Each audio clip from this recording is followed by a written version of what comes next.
Well, a couple of weeks ago, I was in my karate class and we were punching on the big bag, and I must have punched the bag the wrong way.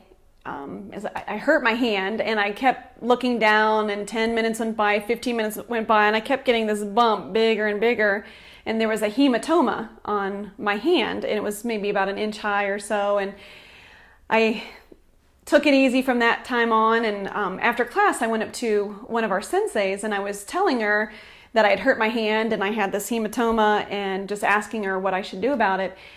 And she was giving me some advice about what to do. Put ice on it, massage it the next day, it should be fine. And then we were talking about just injuries in karate class, and she was saying that she had had a previous injury on her shoulder, and that every time she was in karate class, it kept flaring up, and she would just be so sore by the end of karate class.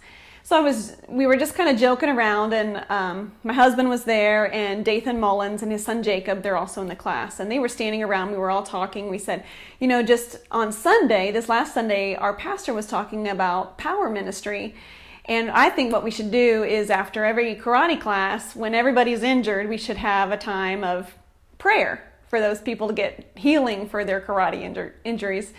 And so we were laughing about that, and she said that you're going to think I'm crazy, and most people will, so I usually don't tell many people this, but I think you'll understand. And she told me this story about when she was 5 years old.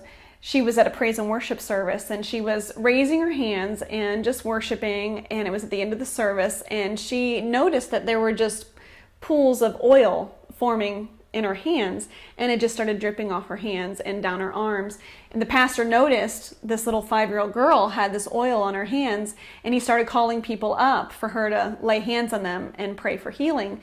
So she did that, and even a lady that had a cancer spot on her face, she laid hands on her, and the cancer spot fell out of her face.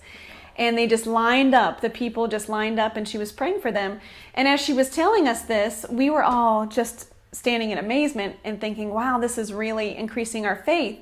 I really do think we should pray for healing for your shoulder and for my hand.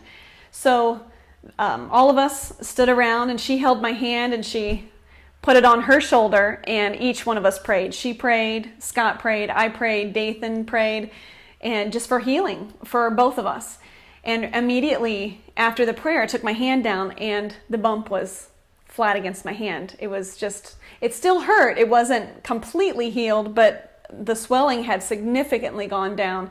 And she had told me then, the next time I saw her, which was 2 days later, that for 2 days, she didn't have to take any pain medication for her shoulder. So it was just such a time of encouragement that when we prayed for each other, we saw immediate results. And it was an encouragement for both of us that in those times where it might feel a little strange to pray for healing, that God does move. He does want to bring His kingdom in the now, to bring us encouragement, to show His power, and it encouraged us both. So that now every time after karate class, we usually stay after about a half an hour and talk about all the wonderful things that God's been doing in our lives, and how God's been moving in power in our lives.